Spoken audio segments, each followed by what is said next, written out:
Hello, everyone. I am going to give a couple more minutes to let some other folks join. So we'll be right with you. Hang in there.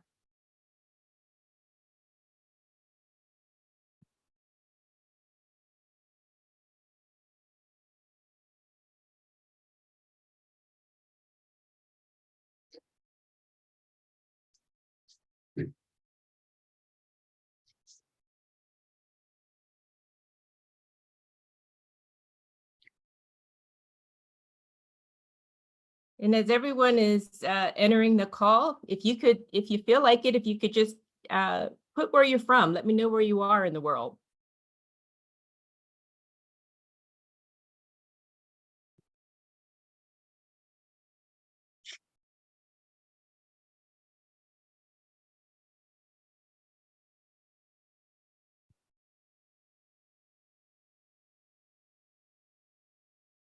Well, so far, I think we've covered all of the regions here in the United States.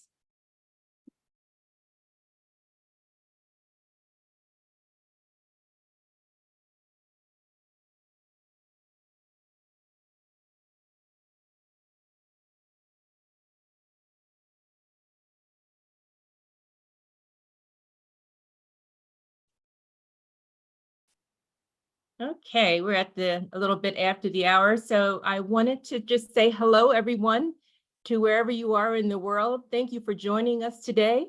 My name is Catherine Blackwell, and I'm the Chief Health Equity Officer for the Allergy and Asthma Network.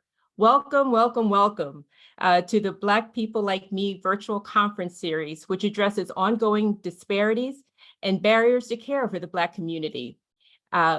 Living with asthma, allergies, and related conditions.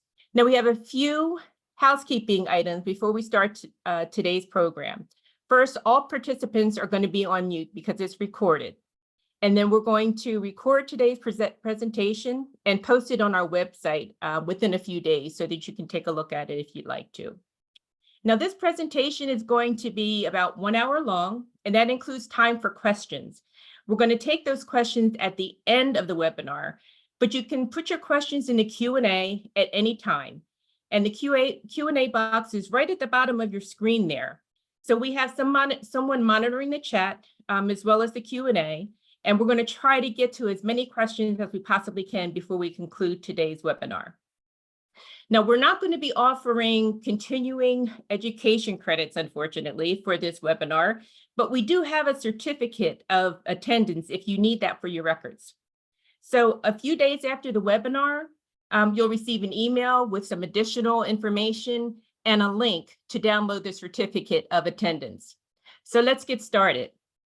Today's presentation is called Addressing Barriers in Eczema and Empowering the Black Community.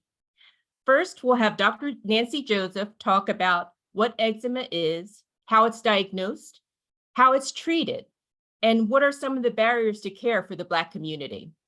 Then Leonis Quinn will talk about her experience living with eczema. And then I'll come back and talk to you a little bit about clinical trials and the importance of diverse representation in research. And finally, we'll have some questions from the audience.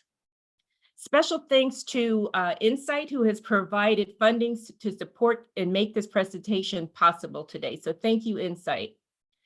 It is my esteemed pleasure to introduce our first speaker, Dr. Nancy Joseph.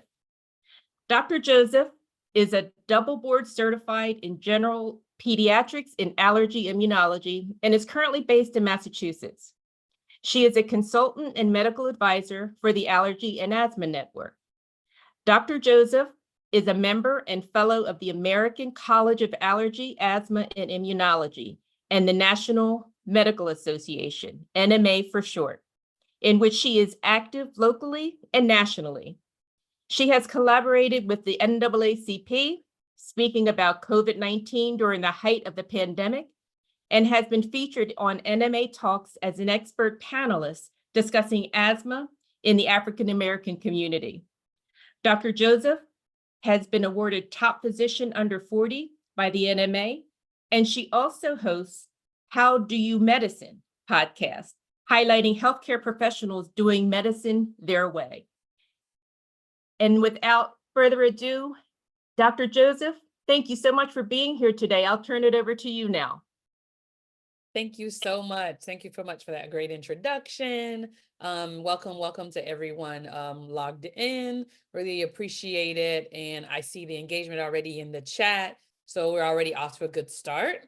So we're going to kind of take you on a whirlwind of eczema, more specifically eczema in the Black community. But I'd like to start off with where we're going to go and then end with where we went. So let's start off with the roadmap. So we're really gonna go here, there, and everywhere, but trust me, I'll guide you along the way. We're gonna talk about stats and basics at first to lay some foundation, some groundwork, and then we'll get into the disparities, symptoms, and skin of color. We'll have a couple of poll questions to stimulate your mind, and we'll talk more about eczema, or as it's called in the medical community, atopic dermatitis. We'll talk about its triggers, quality of life effects, and treatments. Atopic dermatitis and food allergies, which are hot topics. So that's where we're gonna go. So let's go ahead and get started. So first, let's talk about atopic dermatitis versus eczema. So really these are often used interchangeably, but not quite the same. Oftentimes we call, in general, you'll hear the word eczema, but in the medical community, we'll call it atopic dermatitis.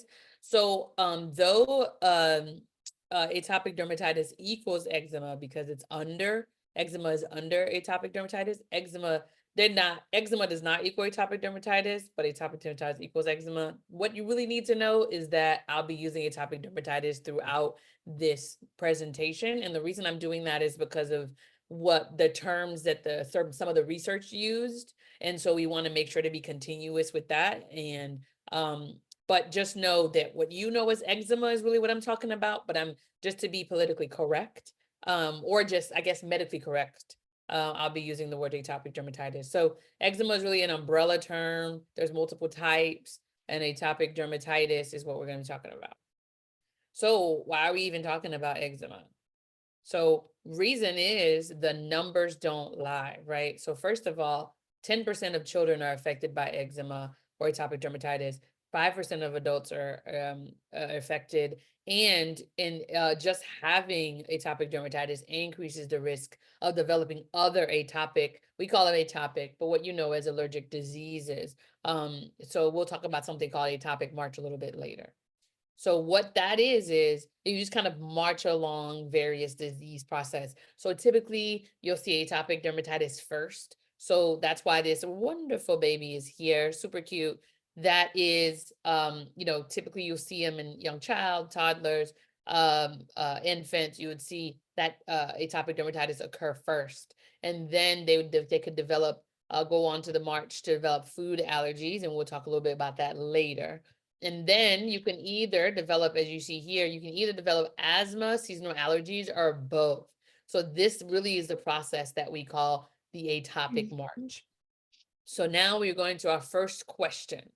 How much more likely is a Black child to be diagnosed with eczema? So I'll go to that question here, and I'll give you some time to vote.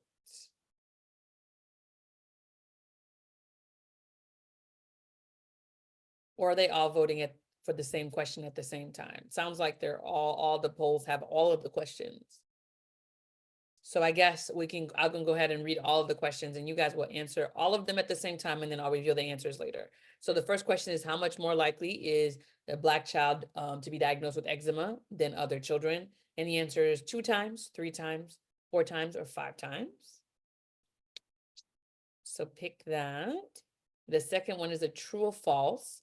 Skin redness will always be present on someone with eczema. Is that true or is that false?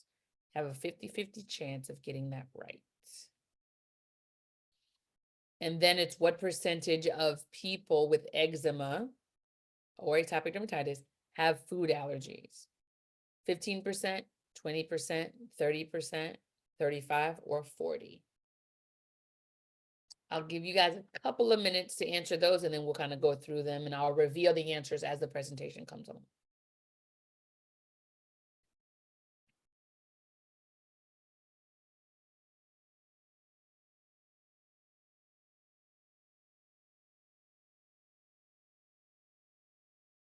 Let me check the chats. Everybody able to see I think you can pick the answer on your screen, so you don't have to put it in the chat.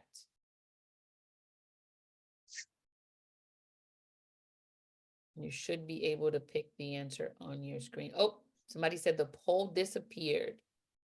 And someone said they can't pick it. All right. Cool, cool, cool. All right. If you having a problem with the poll, I can see the poll, but sounds like some people are having problems with the poll. Go ahead and tell me. Let's start off first in the chat. Who, what do you think? You think 2 times, 3 times, 4 times, or 5 times? So I see someone said 3, somebody said 2. Oh.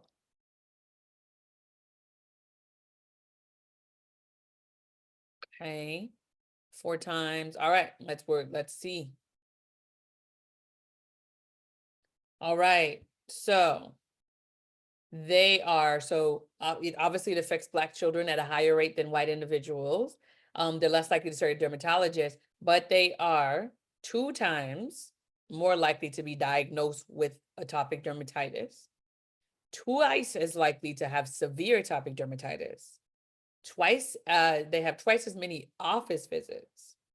However, they're 3 times more likely to miss school because of their eczema. So everything is twice. Sorry, I'm jumping around. I'm not sure why.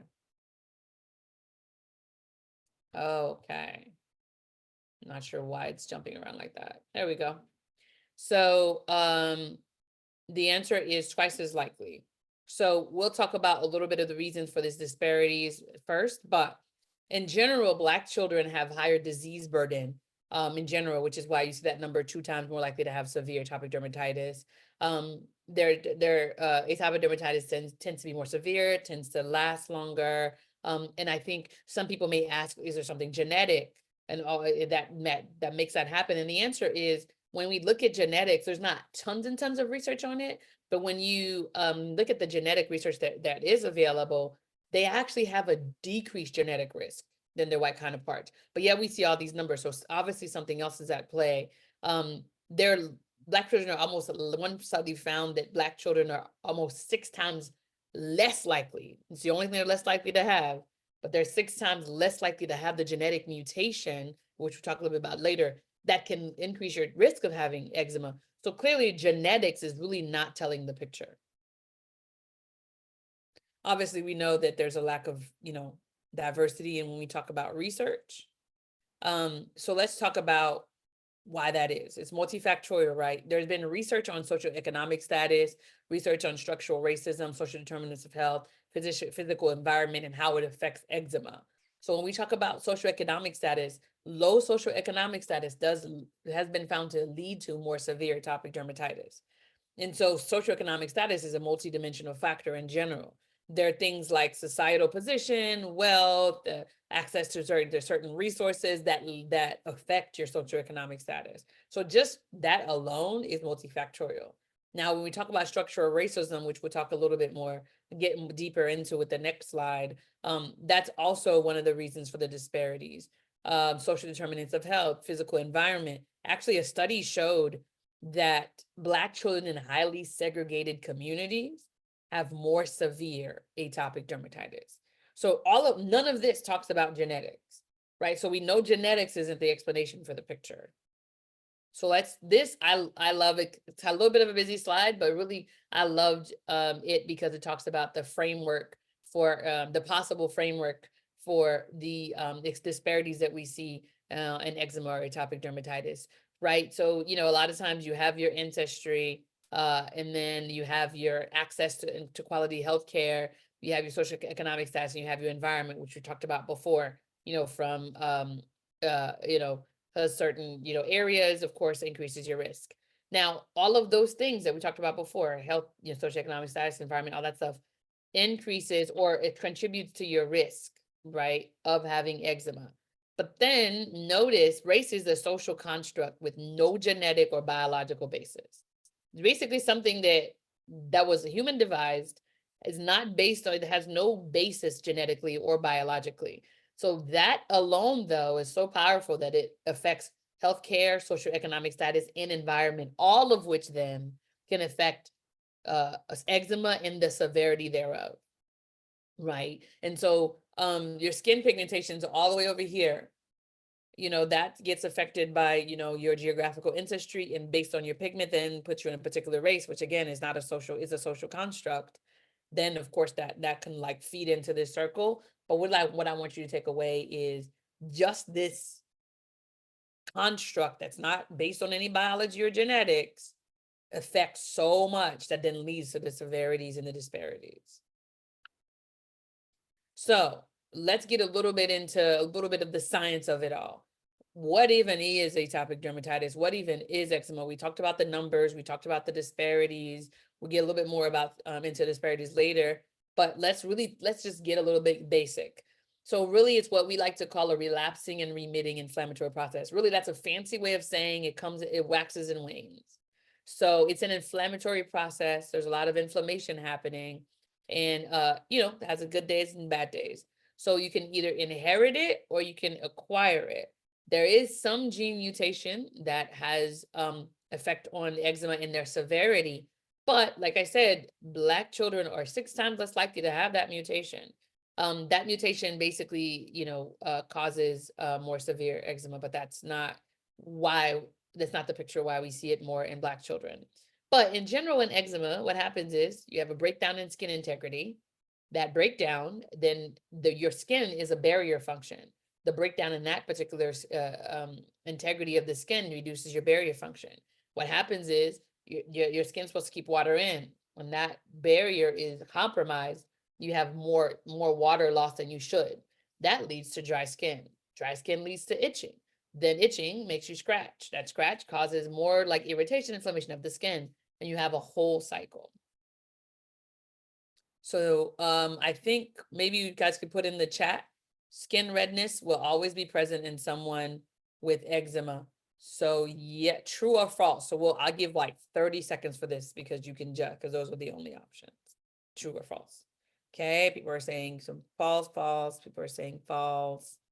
I like the false question mark. That very good question. We'll answer that soon.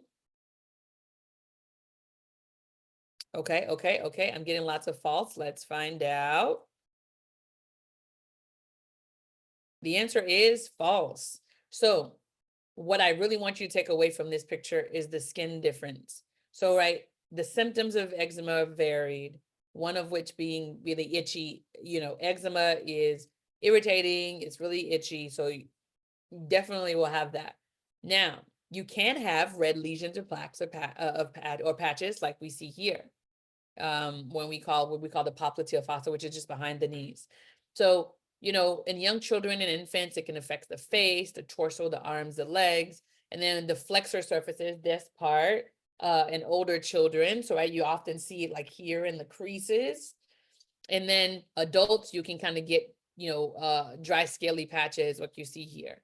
Now, over time, again, remember, it's a relapsing remitting, which means waxes and wanes over time. That leads to thickening of the skin, making it nice, leathery, like we see here, called lichenification.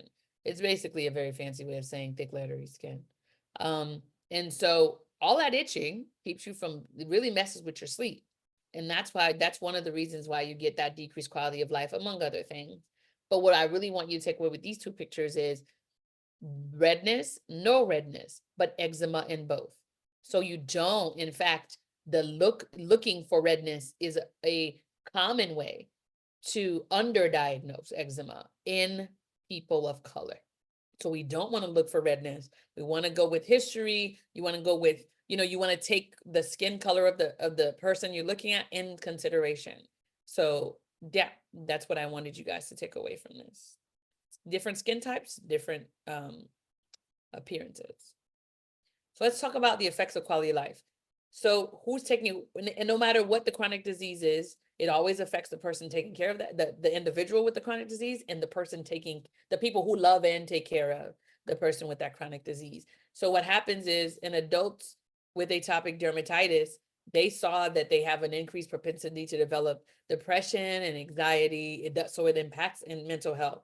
The kids, they had their increased risk of developing ADHD. So whether you're a kid or an adult, there's impacts on mental health, There's impact on both patient and caregiver. There's a decreased quality of life with that persistent itching. Of course, there's the perception of others, right? You know, we've seen these commercials where, you know, a kid or an adult trying to hide their patches. They feel self-conscious about it. There may be bullying or just a lack of understanding, especially in chronic diseases, right? Everyone don't understand that what you have is a condition, right? It's not just, yeah, you have a decreased propensity to keep in moisture. So your skin tends to be more dry, which means the effort that you have to take to keep it moisturized is much higher than average. So it's not that you don't want to take care of it. It's just that your propensity for dry skin, skin inflammation, all that stuff is higher. And so there's a lack of general understanding of, you know, what is eczema? What does it come with? And why do you tend to have these patches? And so because of that lack of understanding, you know, that can make a lot of people, that can affect people's quality of life, make them more self-conscious, or, and then, you know, among friends and peers, et cetera, et cetera. So let's talk a little bit about what does eczema look like in skin of color? And the answer is it's varied, just like people of, you know, people of color are not a monolith, neither is the physical presentation of eczema. So all of these look different, but they all are eczema. So you can't rely on redness, and you can't ignore or underestimate skin changes. So in general, we'll talk about how to prepare for a doctor's visit a little bit later in the presentation. But in general, if you notice some skin changes, talk to your doctor, right? You're never gonna be, it's better safe than sorry to be like, can you take a look at this? I'm not sure, da, da, da. And instead of just like, oh, well, you know, it's probably just dry skin. My cousin's like that. You are, you know, your own person and your skin changes matter. Just, it's always good to bring it up versus not. So this is the scratch itch cycle I talked to you guys about. So basically you get all itchy because eczema happens with this breakdown in the top layer of the skin. And then this openness of the skin is where what we call sensitization can happen. That is to say, there's this different immune cells that are just sitting on top of your skin, surveying around, looking for things they don't like. If they don't like them, they cause you to be itchy and red because that's their job. Their job is to let you know we don't like things and let other cells know we don't like things. So what happens is you get a breakdown in skin. Now the skin is open, right? There's no, that barrier is there. Your gate is now open. So now the cells are sitting right under that gate. And so now the skin's open and now you get sensitized, which means it makes your skin more alert that you don't like things. So allergens penetrate the skin, and because allergens penetrate that skin, you get sensitized. Now your skin gets all mad and irritated. That makes you itchy. Then you scratch, and now you further break down your skin. And now there's a vicious cycle called, cleverly called the scratch and itch cycle. So then what can trigger your skin or your eczema? That includes soaps, certain soaps, detergents, especially scented ones, certain fabrics like wool, environmental factors, including heat and humidity, sweat, especially a young infant's food could be a trigger. And those are really just to name a few. So this is a nice picture of what I just said. So dryness causes itching causes more breakdown, and so on and so on. Food allergies is one of them. Sorry about that. And then environmental allergies, skin irritants, heat, all of that. So then the question is, well, how do we treat it? The answer is moisturize, moisturize, moisturize. So first, you want to avoid anything that you've noticed is triggering your skin. Second, you want to moisturize. Aggressive moisturization is what we call it, but you want to moisturize as much as you can.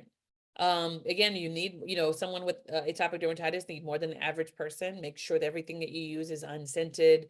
Avoid dyes, parabens, and scents. And you'll see on whatever the product that you're using, it'll say dye-free, paraben-free, unscented. So then you'll know. And then of course, there's a misunderstanding of the skincare routine, but feel free to, you know, hey, I just, you know, I have this condition. I just have to moisturize my skin more. That's why it looks like that type of thing. Another part of the treatment is bleach baths with dilute bleach baths, wet wrap therapy, which is where you have a wet cloth or something like that. You put it on wherever is affected, and then you either wrap it, or if you're, you know, typically if it's a toddler, you'll put like long johns over it and that type of thing.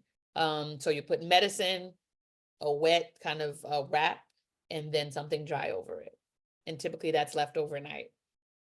because typically you do it for a toddler, and if they're not sleeping, they're just not going to leave it on.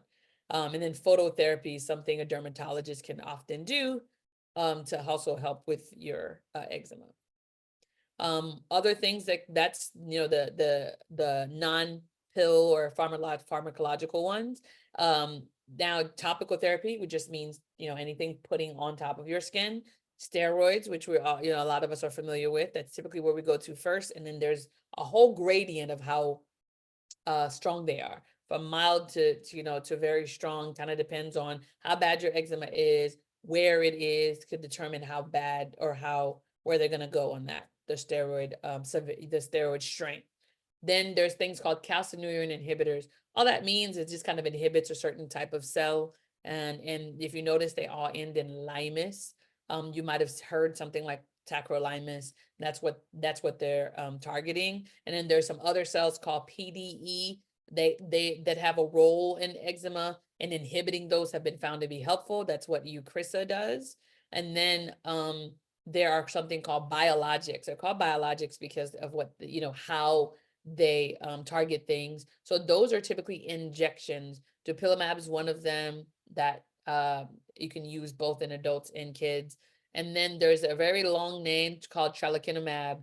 Again, the point of these little mAbs are what we call monoclonal antibodies. The point is they just attack certain cells in your body that has been found to be pivotal in eczema, and that's how they work, but they're shots. And then there are some that are new on the market that are pills for those of us who are needlephobic. And then they just inhibit certain things. So as you can imagine, all of these treatments inhibit certain things, and what they inhibit determines their name and the mode in which they're taken. And then I know it sounds like, hey, eczema is itchy, I should take oral antihistamine. However, research has showed that's not very helpful. So in general, it's just recommended not to take them. If you things like Benadryl people will take, it'll make you sleepy, but it's not because it's like stopping the itch or making you less itchy or anything like that. And it doesn't help the cause. So, a little bit more about topical steroids. You really just start with something over the counter, because if you have mild eczema, you may be able to just use something topical steroid like a cortisone over the counter. And if it's not effective, then you talk to your doctor and you may need prescription strength, that type of thing. And then ointments are stronger than creams, just like regular, like thicker and creamier lotions are stronger than the watery lotion. I would just recommend not use lotion at all. They're just watery. It's just easier just to use the creams. That's helpful, and it's more moisturizing to your skin. One caution about topical steroids is you don't want to, they're not a prolonged use thing. So you use them for flares, but you don't want to be using them for like months at a time. After a couple of weeks, you want to give your skin a break, because they can cause things like skin discoloration, thinning of your skin, all these types of things. So what you want to do is, if you're going to use them for a flare for a couple of weeks, it's fine, but you want to take at least a week or two a break before you want to go back to using them. You don't want to use them consistently every day. They're not an everyday therapy type thing, because you don't want to cause issues, side effects. So then a little about the breech bath. I mentioned breech baths earlier and how it has to be dilute. And the question is, what does really dilute mean? How dilute? And dilute means 1/4 to half a cup of household bleach. That's the 5%, in a 40-gallon tub of water. You soak for 10 minutes, rinse it off. Typically for younger children, rinse it off. The caveat is you cannot submerge. So you really, if you have any issues, with the face and things like that, you don't, that doesn't work for this, because you want to avoid the eyes, avoid the head, things like that. And then of course you want to make sure you rinse with fresh water afterward. So that helps, with the body, affected areas in the body, but just please make sure that nobody submerges. And so if you think, your child's going to be like splashing it around, you just have to be really, really careful, because you don't want to get that in their eyes. Typically it's used as adjunctive therapy, which means addition therapy to moderate and severe eczema or atopic dermatitis. So the thought behind this, it helps with skin inflammation and itching, and helps restore the skin barrier, which we really need. So yeah, and good skincare routine is always the right answer too. So we have a few more slides, but we want to talk about cost and access, because anything chronic costs money, costing money hurts your pockets, and that in general affects treatment resources, etc. So let's go back to our disparities. So research found that Black patients spend more, Black patients with eczema or atopic dermatitis spend more out of pocket, have more out-of-pocket costs than their white counterparts. That comes from medications, ER visits, because again, remember we talked about kids, they're more, with the more severe atopic dermatitis that tend to have more ER visits, and because of decreased healthcare access, that increases ER visits. And then there's also underdiagnosis by, health practitioners. So if you're underdiagnosed, that means you've been kind of hanging around with that eczema until it gets severe. And then by that time someone would pick it up, it's now in a place where you're like, I have to go to the emergency room. So increase ER visits, then increase out-of-pocket costs, increase certain medications, right? Because again, if it's caught later, that means it's like more likely to be more severe, which means you need to have stronger medication. That typically means they're higher costs. You get the cycle. And then lab tests and things like that are also, contribute to that disparities in cost and access. So with that, I just basically said, hey, it's going to cost more. You're going to spend a lot of money. That leads to disparity. But here's the good news. There are resources. Some of the resources include some drug saving programs like GoodRx, Blink Health.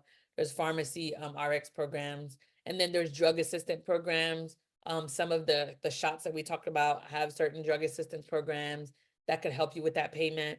The generic is often cheaper. So whatever is prescribed, make sure that there's a generic option that's often cheaper. And then the Allergy Asthma Network, the host of this wonderful webinar, is a great resource in general. So definitely maybe, catch that website, and actually maybe the moderator can put that Allergy Asthma Network website in the chat so you guys can go ahead and have that. So it's a good resource for really a lot of things, treatment being, and cost resources being one of them. So make sure whenever you have eczema, you can have, when that skin barrier breaks down, you can get infected, that can get infected. So you want to make sure you stay vigilant in that, because you can get eczema herpeticum, which is really like the HSV infection gets into the skin, which needs IV medication. You can get a staph infection on top. So you want to be really, I really want to stress this, because I don't want it flying under people's radars, because once your skin is open like that and gets all irritated like that, it does increase your chance of getting those areas infected, and we want to make sure we be vigilant about that. Then in general, we talked about the different quality of life and how hard it is on mental health. You want to make sure you just stay connected with others and support groups and things like that. nationaleczema.org, gper.org, all good resources. And I'm sure there's others too. So I know it's like, oh, she's going to be done, but now we're talking about food allergies. Don't worry. We're not going to talk about food allergies in its totality. We actually, shameless plug, have a food allergy webinar happening next month. So tune in for that. But I know a lot of people are going to ask about food allergies. So I just wanted to touch on it just a little bit. So that was your third question, right? That leads into what percentage of people with eczema do you think has food allergies? And you guys can go ahead and put that in the chat, because that kind of leads into why we're even talking about it today. Okay, someone said 30, somebody said 30, somebody else said 30. Someone said 40. Well, 50 is not an option, but thank you for that is a good guess, but it is not A, B. So the options are 15, 20, 30, 35, or 40. So I see 20, I see 40, 35. Okay, so it seems like a lot of people are between 20 and 40. Okay, so no one's really are thinking, okay, someone said 15. Okay, all right, let's reveal the answer. Let's see. All right, up to 30% of patients with atopic dermatitis have food allergies. So the 30s, I think I saw a lot of 30s in the chat. So refractory or moderate to severe atopic dermatitis increases your chance of having food allergy. So let's talk a little bit about food allergies. There are some very common ones, which we call the top 9 food allergens. Used to be top 8, but sesame has now entered the chat. Not now, but relatively recent compared to the other 8. And so now it's peanuts, tree nuts, egg, milk, wheat, soy, fish, shellfish, and sesame. I do want to note peanuts and tree nuts are not the same. Why? And neither in coconut itself is not a nut. Coconut is a seed, peanut is a legume, and then tree nuts are nuts. So it's important to note because oftentimes people unnecessarily restrict when by lumping too many things in one category. So I wanted to make sure I made that clear.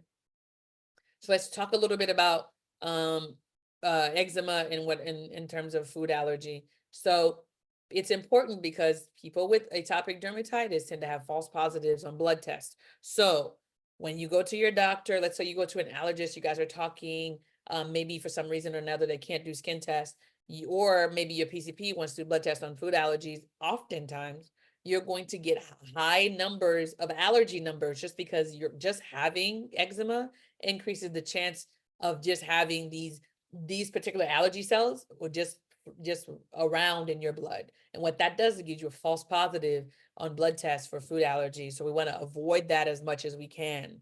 And then you want to only base what you want to test on diet history. You don't ever want to test just to see.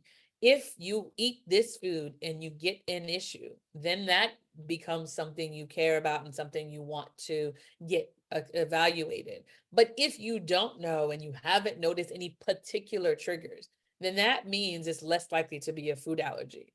So you don't want to blindly eliminate things just to see, because what that does is it limits your diet, and that's not recommended. Limiting diet unnecessarily decreases nutrition. We don't want to get into malnutrition.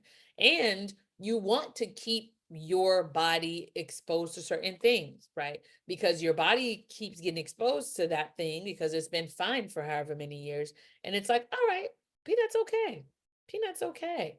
Almonds okay. But then when you restrict it for too long a period of time, it forgets. And then you reintroduce it and your body's like, well, now I don't like peanut. Now I don't like almonds. So we don't want that. And so that's why we stress early exposure, because oftentimes people avoid because they're scared. Or maybe my grandmother had this food allergy, so I want to avoid it because I don't want my child to have it. And the answer is introduce. Early introduction is important because we don't want our bodies to forget that we like this thing. This thing's pretty good. And so that's why we talked about avoid IgE serum testing is really is the medical term for the blood test. And then you want to avoid whatever's positive in all forms, like meaning, hey, I notice anytime I eat peanuts is an issue. So you don't want to eat like peanut puffs, or you don't want to eat, you want to avoid it in all forms. And then if you do some testing and it's negative, then you could just, re-allow it back in your diet and go from there. So you could, if it's, if you're like, I noticed when I eat this, this is a problem, then you can try avoiding, you're the testing. If it's negative and you're just like, but I notice every time I eat this is a problem, then of course you can try to avoid it. And then if your skin is better, all right.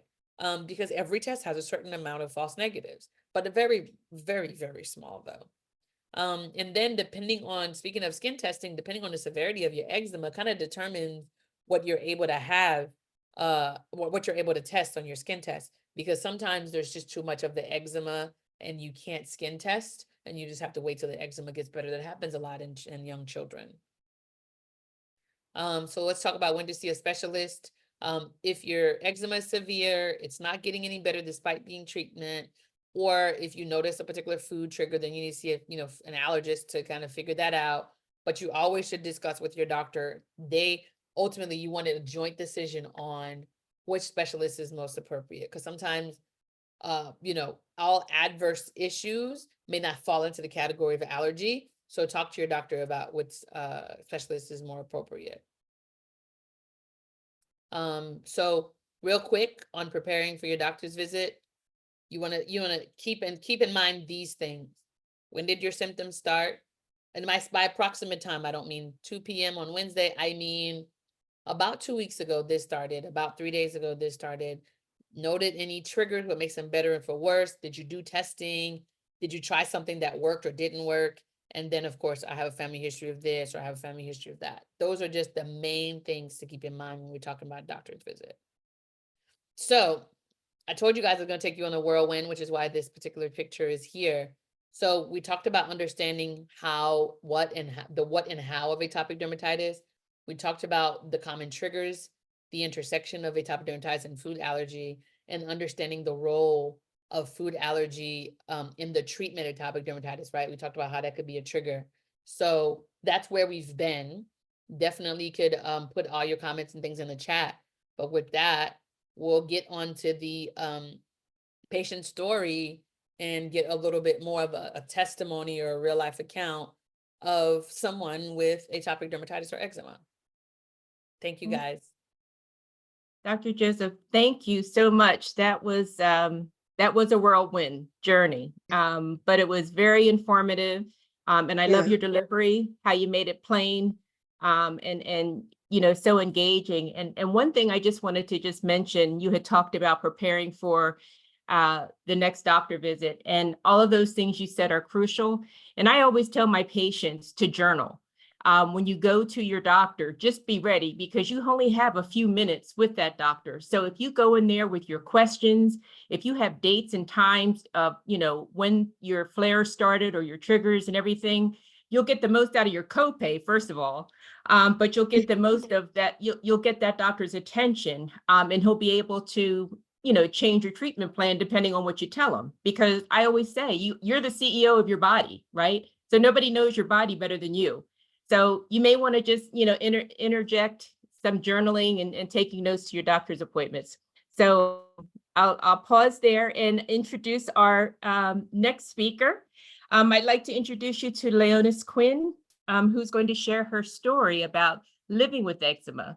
Now, Leonis is the founder and executive director of Breathe Anthony J. Chapman Asthma Foundation, founded after the death of her oldest son, Anthony, in 2007 due to a fatal asthma attack. Since then, Leonis has been on a mission to raise awareness and educate people about the impact asthma has on families and communities, and to save lives. And she's done a great job with that. Leonis is the recent recipient of the Presidential Lifetime Achievement Award 2024 for her selfless contribution to the community that suffers from asthma. Leonis is a registered nurse and a certified asthma educator. She loves spending time with her husband, her son, and her 3 beautiful grandchildren. Leonis has lived with eczema since she was a child. So Leonis, thank you for being here today, my dear. It's so good to see you, and I'm going to turn it over to you. Thank you for that great introduction, Catherine. So happy to meet you. And Dr. Joseph, you're my favorite girl, because she brings it, she tells the truth, and she always makes it relatable for us to understand what she's talking about. She's just great. Thank you. So I came to tell my story today. I'm going to be a little bit vulnerable for you all and share my story and put myself out there, hopefully to help someone else in my position, or who's going through it, or whose child is in it. I have had eczema, or since I was a little girl, baby. My mother told me I didn't start school till I was 6 years old, because my eczema was so bad. On my cheeks, on my face, into my arms, practically everywhere. So which I was told. And I don't even know how I finished school on time, because I started school when I was 6 years old. I didn't skip a grade. I didn't get promoted. I didn't do any of those things. But by God's grace, I finished school on time. The eczema, as you can see the pictures, this is now pictures of my hands and my wrists. When I was a little child, it was much worse, I believe. But when I went to school, and, kids are cruel. So I was bullied a lot in school. From probably second grade to the 10th grade, I was bullied, but I never told anyone I was bullied. I never told my parents, never told the teachers. I just kind of kept it to myself, because on the other end of that, as far as you personally being bullied, You're also afraid of getting beat up because you told you were being bullied. I was depressed. I cried a lot. My mother, God bless my mother, and like Dr. Joseph mentioned, if one person, if somebody in your household is suffering with eczema or anything like that, any type of respiratory problem, your whole household has it. Everybody's affected. You're all involved. Everybody knew that I was sick. My sister, my brother, my father, but my mother was the one who was instrumental to me. My mother used to sing to me all the time, and her singing was always so soothing to me. But the bullying stopped. And very subconscious of my looks, my appearance. I always wore long sleeves. I never played in gym too much because I didn't want you to see the back of my legs with the shorts on. It was a whole thing. And when I turned 6, not only did I have the eczema, I also developed asthma. And she mentioned, Dr. Dorsa mentioned the atopic march. That was me. The eczema, then the allergies, and then I ended up with the asthma. I still, you can't outgrow asthma, so you still have it today. So all those things, I was affected by all those things my entire life, and you kind of, I don't know how you could describe it, describe the way you kind of maneuver through life. My eczema, eventually, sometimes it would get better. And I've had every kind of cream, lotions, potions you could think of. You name it, I've had it. The bleach baths are actually pretty good. I have done that before, and they were actually pretty good. I know skipping around a little bit, but because of time, I just want you to understand the purpose, not the purpose, well, the reason of how people with eczema actually are affected mentally. Mentally, for me, it was always a struggle, as I mentioned before, with the crying and being made fun of all the time, and just not really understanding when I was a little girl. But as I got older, the mental part for me is still kind of the same. It's still a little bit debilitating for me at times, especially when I'm going out, different events. I tend to wear long sleeves. I still tend to not want to be involved a whole lot of times because it is kind of embarrassing for me. And just recently, last year, I had a exacerbation where the eczema was in my scalp. And as you can see, my hair is very short, and all my hair came out. My hair came out in big clumps. I washed my hair. I would come up from washing it with hair in my hands, and I was literally distraught of how my hair had come out. And the eczema was not only in the back of my head, how it used to be in the back of my scalp, it was in the top, it was in the sides, it was everywhere. My head was itchy, so itchy. And I spoke to my doctor, and although I had had all these different creams and lotions and potions and serums for my hair, he suggested that I go into a clinical trial to see if the clinical trial medications would be helpful. And so, of course, with me having had all these trial medications and different kinds of ointments and creams, I agreed to do it. And today I'm better. But with the eczema, like I said, it's really debilitating to have to live with it. And as you can see, you see the pictures of my hair when it first started. This first picture on your left is the picture that I took in January, and the picture on the right is probably about a couple of weeks ago. So as you can see, my hair has started to grow back with treatments that I've been taking. But yeah, eczema is a debilitating disease. It's kind of like the asthma. It kind of wax and wanes. You never know when it's going to flare up. Although you should know your triggers. I know my triggers. Every trigger on the asthma, the food allergy list, they have it. Except for the sesame. I'm not allergic to the sesame. But for the rest of those items, I'm allergic to everything that was on there. And I think the more you know, you're in tune to your body and know who you are and what you are and what makes your eczema worse. Those things you can kind of avoid those things if you can. like I do. But sometimes you can't help it. Sometimes it just happens. It could be the weather. It could be stress, which is which is probably part of my problem, stress. But sometimes you just can't avoid it. You just have to kind of like have, go with the flow, so to speak, and try to do the best you can as far as helping keeping yourself healthy. Yeah.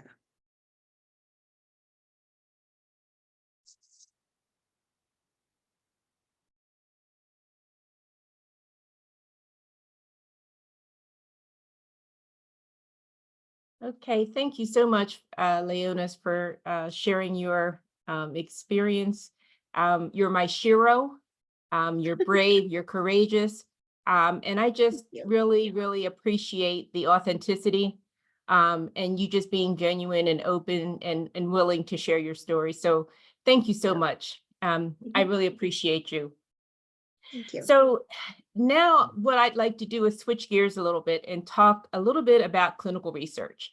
And I know a lot of people, when they hear the word research, they're like, oh my God, guinea pig, that's the first thing that comes to your mind.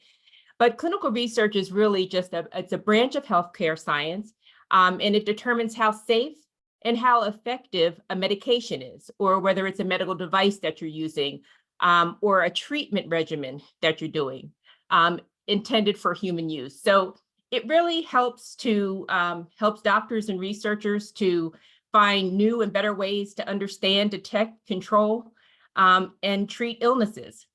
So what is a clinical trial? Now, I have to tell you, a lot of people, especially in the Black community, when they hear clinical trial, they say, oh, well, you're not going to try anything on me. If I take this green pill, I might grow a purple tail or whatever it is. And honestly, that comes from just plain old mistrust. And before we go forward, I got to go backward a little bit, because we got a lot of history with our folks, right? So, we talk about, people talk about the Tuskegee syphilis study, right? Yeah.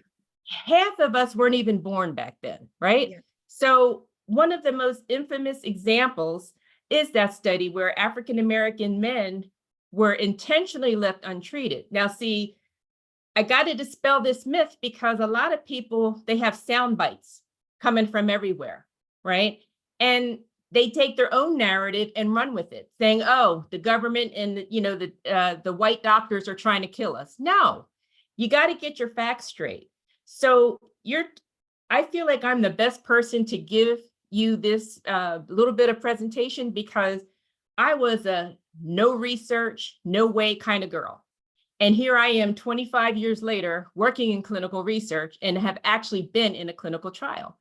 So I know from where I came from. So, when you participate in a clinical trial, there's a lot of benefits to it. But a lot of people, there's fear. So you know what the acronym FEAR stands for, right? False evidence appearing real. What are you afraid of, right? So there's potential benefits to participating in a clinical trial. So you have access to new treatments, whereas you wouldn't normally get if you were just going to, your primary care physician or your specialist. So you'll be on the cutting edge of that. And then contribution to medical knowledge. I can't tell you how many times I hear patients say, I want to do something, to help people with, the disease that I have. This is one way to do it. For example, if we could go to just kind of like the next slide. Okay, so I want to talk to you a little bit about why diversity representation is important. We don't have enough Black and brown people in our studies. And, for example, we all know that Black women suffer they have just a disproportionate amount of Black women who have fibroids, right? Now, I know that you've all heard either on Facebook, textbook, about how hair relaxers are linked to causing uterine cancer, right? They're studying that. And then we also know that most Black women get fibroids for whatever reason. It's genetic testing or what have you. but we don't have enough representation in Black women in those studies to determine what the problem is. So we need your help there. And for the brothers out there was a African-American study done in African-American men who have high blood pressure. And they were comparing one drug. It was like a combination high blood pressure medicine and water pill, right? So they compared that to another different kind of medication, and they wanted to know why they weren't responding to that blood pressure water pill combination. Well, they found out that we're wired differently. They were wired differently and they don't respond. And not to get too deep in the weeds, but it had to do with the renin system in our body. You don't, like I said, I don't want to get too deep in the weeds of that. But what those brothers did was to make it better for their next brother who went in to be diagnosed with hypertension or high blood pressure. And they say, okay, we're not going to start with this one. Because you know how sometimes they start you on a medication and they have to wait until you to see how it works, and then they change the dose and all that nonsense. They bypassed that because that study showed that it did, we're not going to start with that. And whether you realize it or not, ladies and gentlemen, you do research every day. For example, I bet you if I went into any one of your kitchens and opened up that spice cabinet, I would see onion powder, garlic powder, Lori seasoned salt, and pepper. Staple. Every Black household has it, right? So say you want to do, chicken a little different. You normally use those spices, but maybe you want to kick in some, I don't know, rosemary or basil. So you shake a little on that. You don't know what's going to happen or how that chicken's going to taste. But then when you serve it to your family, the participants in this study, right? And they're like, what is that? I don't like that. It doesn't taste like the chicken you normally do. That's an outcome. They're not going to eat it. So what's the result? You're going to throw it in the trash. You don't have leftovers for the next day. I know that's a very basic explanation, but if you think about it, think of a little toddler running around for the first time and experimenting with different textures, touching rough things or smooth things, and how it agrees to them. So research is done whether you realize it or not all the time. So I don't want you to be afraid of it. We need diversity in our clinical trials because it really helps the researchers understand safety and how the drug works in various populations.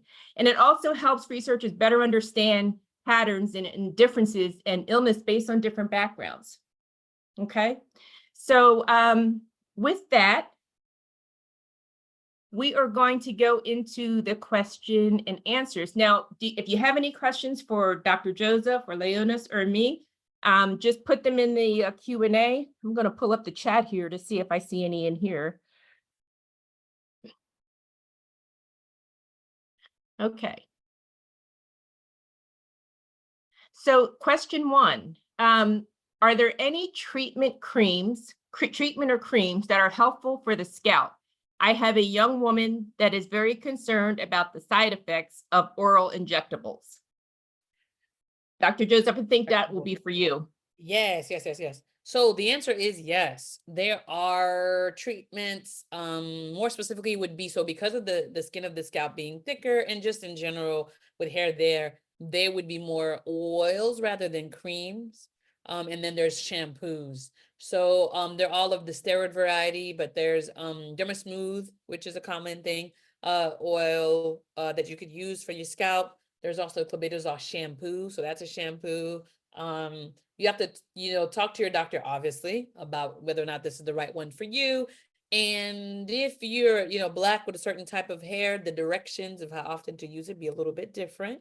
So talk about that, but or think about that. But in general, the answer is yes, there are topical creams and things that you can use. A wonderful thing about eczema is that because it is not a new entity, there are several options from topical to oral to shots to clinical trials to that type of thing. So I think one of I'm going to quote the Hunger Games, please forgive me.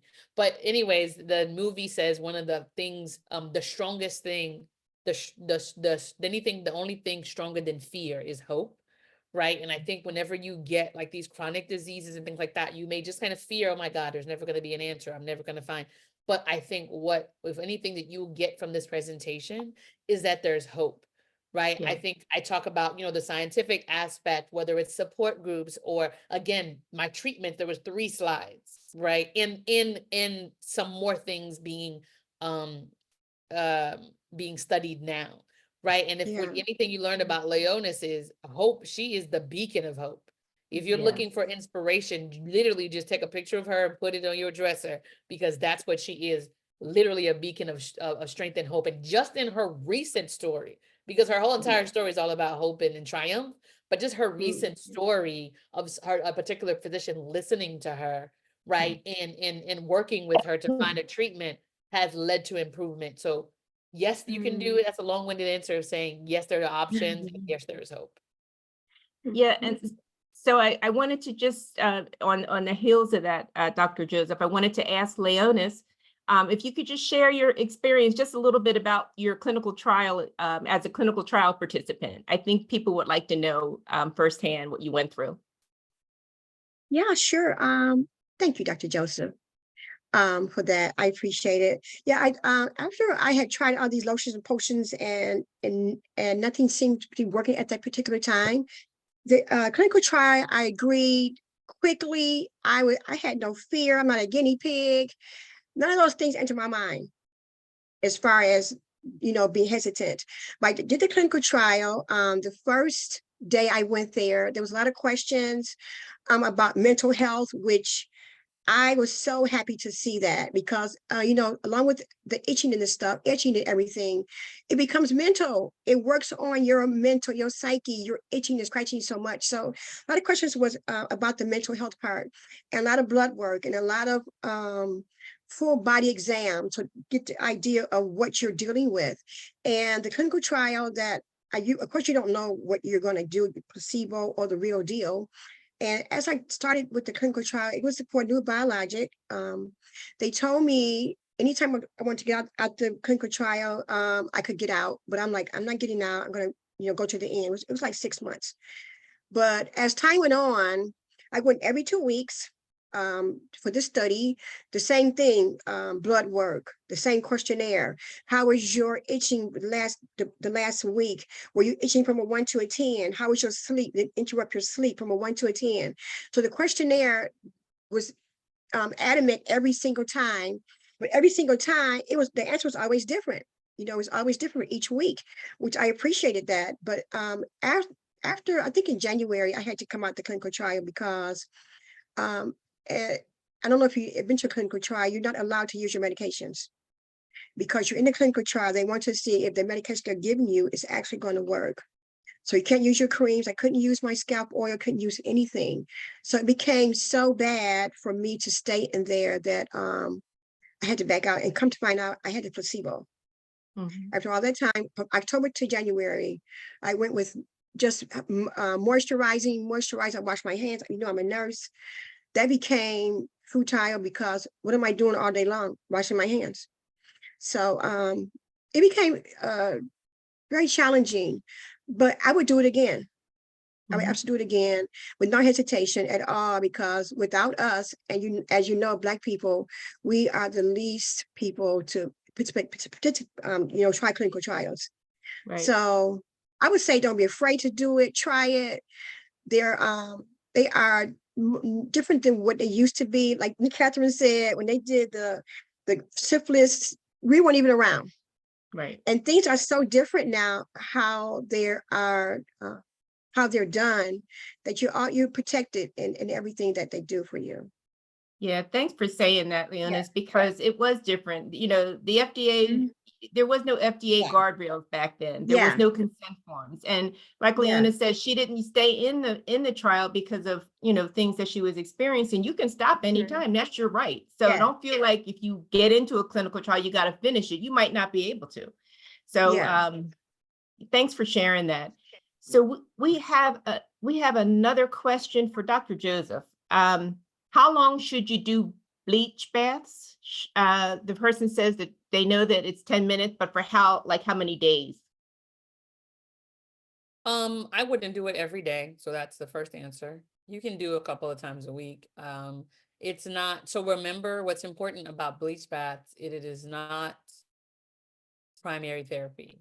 It is what we call adjunct therapy.